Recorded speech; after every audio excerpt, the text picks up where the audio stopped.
as tax-paying government employee. Why I am saying this, you will come to know. ఒక సమాజానికి ముఖ్యమైన రెండు, ఒకటి అభివృద్ధి, రెండోది సంక్షేమం. గత కొన్ని ప్రభుత్వాలు స్టార్ట్ చేసిందనుకోండి, గత ప్రభుత్వం చేసిన తప్పు అనుకోండి, ఈ బటన్స్ నొక్కుడు అనేసి నొక్కి నొక్కి నొక్కి నొక్కి అభివృద్ధి అనే కన్నుని నొక్కేశారు లోపలికి. ఇప్పుడు జనం అలవాటు పడిపోయారు ఆ సంక్షేమం, ఆ డబ్బులు తీసుకోవడం అనే కాన్సెప్ట్లో. మీ గవర్నమెంట్ వచ్చాక రెండింటి మధ్య బ్యాలెన్సింగ్ ఎలా నడుస్తుంది అంటే, సంక్షేమానికి అలవాటు పడ్డ మనుషులు డబ్బులు తీసుకోవడానికి అంటే, నేనైనా ఆ పొజిషన్లో ఉంటే డబ్బు తీసుకున్న వాడిని రేపు వచ్చి మీరు గవర్నమెంట్ ఎంప్లాయీస్ మీరు తీసుకోవడానికి వీల్లేదు అని చెప్పేసి నొక్కేస్తే నాకు తిట్లు వస్తే మీకు మీ గవర్నమెంట్కి నెక్స్ట్ ఓట్ వేయాలంటే నాకు మనసు ఒప్పదు. అలా అలవాటైన మనుషులకి సంక్షేమానికి అభివృద్ధికి మధ్య బ్యారేజ్ ఎలా చేయగలరు? అండ్ మన స్టేట్ యొక్క ఇన్కమ్ కూడా ప్రజెంట్ తక్కువగా ఉంది. ఈ 5 ఏళ్లలో మీరు చేయగలని అనుకుంటున్నారా? చంద్రబాబు నాయుడు గారు ఎప్పుడు ప్రజలకి చంద్రబాబు నాయుడు గారు ఎప్పుడు గుర్తొస్తారు తెలుసా? కష్టకాలాల్లో గుర్తొస్తారు. ఏమ్మా, కరెక్టే కదా?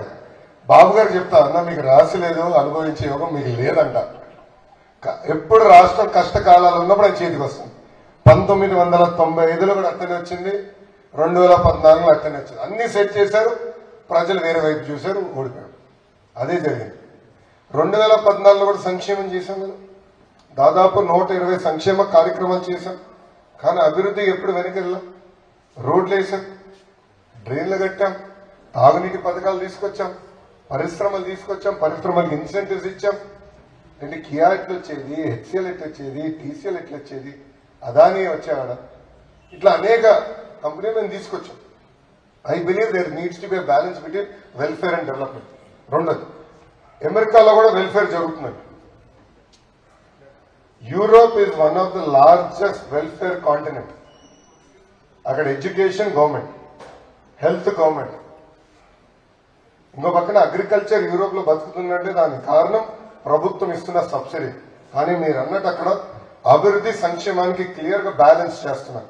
ఆ బ్యాలెన్సే ప్రజలు ముందలు తీసుకుంటున్నారు, ఆ దేశాలు ముందలుకెళ్తారు. ఆ బ్యాలెన్స్ మెయింటైన్ చేసే బాధ్యత మన ప్రభుత్వం తీసుకుంటుంది. అందుకే మీరు చూస్తే ఏ పార్టీ మేనిఫెస్టో ఇచ్చినప్పుడు ముందర ఉచితాలు చెప్తుంది. కానీ మేము ఇచ్చిన మొదటి హామీ 20 లక్షల ఉద్యోగాలు. 20 లక్షల ఉద్యోగాలు క్రియేట్ అయినప్పుడు ఆంధ్ర రాష్ట్ర ఎకానమీ 2.5 టైమ్స్ పెరుగుతుంది. 2.5 టైమ్స్. మా అంచనా ప్రకారం every 8 lakh jobs, primary jobs create చేస్తే ఎకానమీ విల్ డబుల్ దాని ఇంపాక్ట్. అలాంటిది 20 లక్షల ఉద్యోగాలంటే 2.5 టైమ్స్ ఆంధ్ర రాష్ట్ర ఎకానమీ పెంచడానికి అవకాశం. ఇప్పుడు నరేంద్ర మోడీ గారు $5 trillion ఎకానమీ ఉండాలి దేశానికి అంటున్నారు. మై క్వశ్చన్, ఆంధ్ర రాష్ట్రం ఎందుకు $1 trillion ఎకానమీ ఉండకూడదు? $1 trillion. పోర్ట్స్ చేయొచ్చు, ఫార్మా మ్యానుఫ్యాక్చరింగ్ చేయొచ్చు, ఐటీ చేయొచ్చు, బ్లూ కాలర్ మ్యానుఫ్యాక్చరింగ్ చేయొచ్చు. అరే హైదరాబాద్ లో ఈరోజు ఫార్మా కంపెనీలను నడిపించేది ఎవరండి? స్థాపించింది ఎవరండి? ఆంధ్రులు. ఐటీ కంపెనీలు ఆంధ్రులు. మళ్ళీ ఇక్కడ అవకాశాలు లేక కదా అక్కడికి వెళ్ళారు. Why can't we create that ecosystem here? మన ఫార్మాలతో కొంతమంది మాట్లాడారు, వాళ్ళు రిక్వెస్ట్ చేశారు, హైదరాబాద్ లో మేము గ్రో అవ్వలేము, మాకు ఏమైనా ఆప్షన్ ఇవ్వండి, నార్త్ ఆంధ్రాకి వెళ్ళేదానికి సిద్ధంగా ఉన్నాం. I'll give you one example. ప్రపంచవ్యాప్తంగా 5-6 దేశాలు కోవిడ్ కి వ్యాక్సిన్ కనిపెట్టారు. మనందరం గర్వపడాల్సింది అది భారతదేశం ఒకటి, దాంట్లో ఒకటి. అది కూడా ఆంధ్ర రాష్ట్రానికి సంబంధించిన వ్యక్తి కృష్ణ గారు మన కోవాక్సిన్ కనిపెట్టారు. You have to be very proud. కానీ ఏం జరిగిందండి కోవిడ్ అప్పుడు? దాన్ని కూడా కులముద్ర వేశారు. ఈరోజు భారత్ బయోటెక్ ఒక్క సంస్థ 1,200 కోట్ల రూపాయలు పెట్టుబడి ఒరిస్సాలో పెట్టారండి. Can you believe it? Orissa. అది ఎక్కడ రావాల్సింది? మన రాష్ట్రానికి. సో ముఖ్యమంత్రి గారు కానీ ప్రభుత్వం కానివ్వండి, సమాజాన్ని చీల్చే పనిలో ఉన్నప్పుడు పెట్టుబడులని పక్క రాష్ట్రానికి వెళ్తారు.